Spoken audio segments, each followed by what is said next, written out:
শ্ৰদ্ধাৰ শ্ৰোতা দৰ্শকবৃন্দ, আজি ৰাভা দিৱসৰ বিয়লি বেলাত আপোনালোকলৈ আগবঢ়াইছোঁ অতীত সুঁৱৰি এটি কথোপকথন। আশা কৰোঁ আপোনালোকে আঁকোৱালি ল'ব। ধন্যবাদ।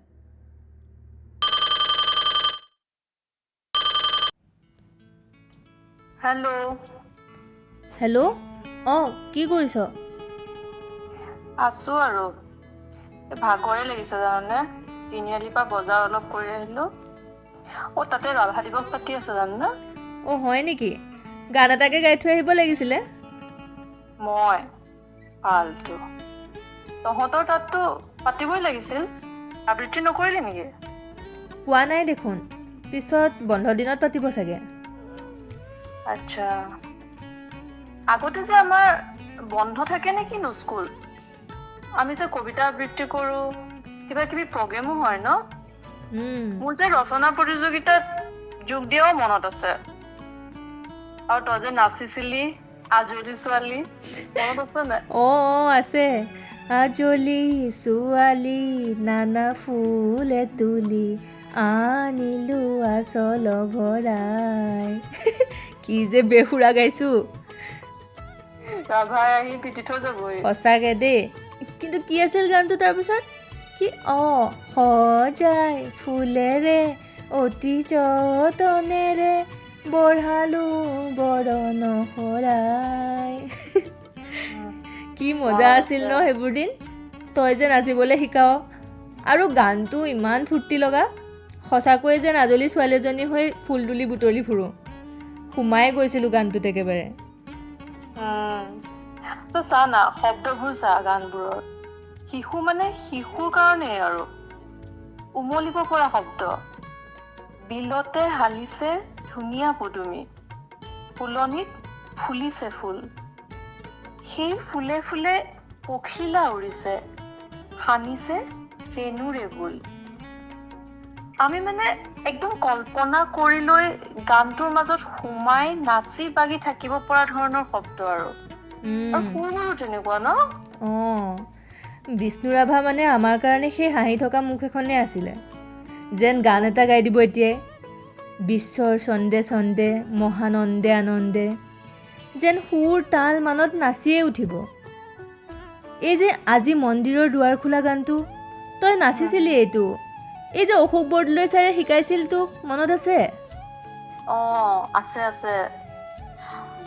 মোৰ ন এতিয়াও মনলৈ আহে বিষ্ণুৰাম বৰুৱা হলত মইনা পাৰিজাতৰ পৰা ভাং ভাং কবিতাটো আবৃত্তি কৰিবলৈ গৈছিলো। প্ৰতিযোগিতা আছিলে, কিন্তু কবিতা প্ৰতিযোগিতাতটো আগতেও জইন কৰিছো। নাজানো কিয় ইমান কঁপিছিলো মই। কবিতাটোৰ শব্দবোৰে সেই সৰুতে কৰবাত বিন্ধিছিল। হাঁহিমুখীয়া বিষ্ণু ৰাভাৰ প্ৰতিভাতী ৰূপটোৱে লাহে লাহে ধৰা দিছিল চাগে। লোহাৰ শিকলিডাল, দাসৰ বান্ধোনটো জান নাজাকৈ চকুত পৰিছিল তেতিয়ালৈ। পিছলৈ মই বীৰেন্দ্ৰ কুমাৰ ভট্টাচাৰ্যৰ উপন্যাস এখনত তেওঁ সেই কমৰেড বুলি যিটো কয়, সেই জীৱনটোৰ কথা ভালদৰে অকমান পঢ়িছিলো। তেওঁৰ আচলতে প্ৰতিবাদী সত্তাটো বাদ দিও গীতিকাৰ হিচাপে, কবি হিচাপে প্ৰায় চব জনাৰে চুই গৈছিল ন। এই যে জয়া নাই গানটো কিমান কৰুণ। যিমান বাৰে শুনো মোৰ চকু পানী ওলাই যায়। আৰু এই যে গানটো, এই মোৰ শেষ গান, শব্দবোৰ চা না। এই মোৰ শেষ গান, জীৱন নাটৰ শেষ ৰাগিনী কল্যাণ শৰ্মান। কি ধুনীয়া। আমি যেতিয়া কুৰাজ গাইছিলো, জ্বলোৱা সান্নিক তপু হোম বহ্নি, বিনাশক এন্ধাৰ তব জ্যোতি অগ্নি, বিশ্বৰ তব জয়ী অগ্নি আছিল।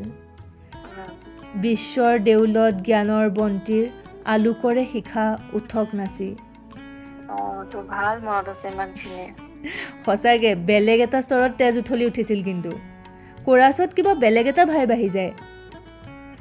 তই যে লিখিছিলি কিবা এটা বিষ্ণু ৰাভাক লৈ, কি আছিল সেইটো? বহুত দিন হ'ল ন। চাইছো, এইটো আপলোডে কৰা আছে চাগে। চাচোন চা। এইটো অনুভৱ আছিল নামটো। এবাৰ গাই দে। লাজে লাগে নহয়। একো নহয় দে।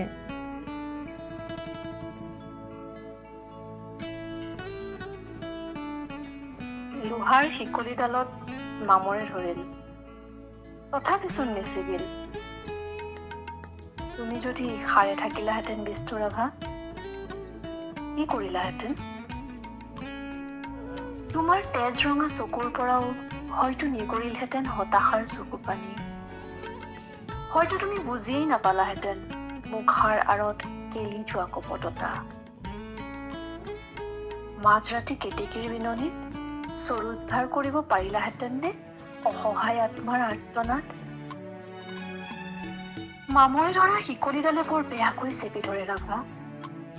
উশাহ ঘূৰাই নাপাবা তুমি। বতাহতো বিয়পি আছে তাৰ সংক্ৰামক বীজাণু। তুমি ধৰিবই নোৱাৰিবা। ভালেই হ'ল তুমি নাই। থকা হলে কিজানি আমি লাজ পালোহেঁতেন। তথাপি তুমি যদি সাৰে থাকিলাহেঁতেন, কি কৰিলাহেঁতেন বিষ্ণু ৰাভা? বাহ। সঁচাকে ন? এতিয়া তেওঁলোকে এনেকুৱা সামাজিক ৰাজনৈতিক পৰিস্থিতিত কেনেকৈ বা ৰিয়েক্ট কৰিলেহেঁতেন? কিয়েই বা কৰিলেহেঁতেন? প্ৰতিবাদবোৰ কেনেকুৱা হ'লহেঁতেন বাৰু? সঁচা মানুহবোৰ সঁচা হৈ নিভাঁজ হৈ এই পৰিস্থিতিবোৰত নাটকবোৰত কিয়েই বা কৰিলেহেঁতেন? তেওঁলোক এবাৰ আহি এতিয়াৰ অসমখন অনুভৱ কৰি যোৱা হলে ন? দে লগন উকলি গ'ল আৰু শুৱেই থাকোঁ। ভিনিক মাত, গায়েই দিওঁ গান এটা। ঠিক আছে ৰ। ঠিক আছে দে।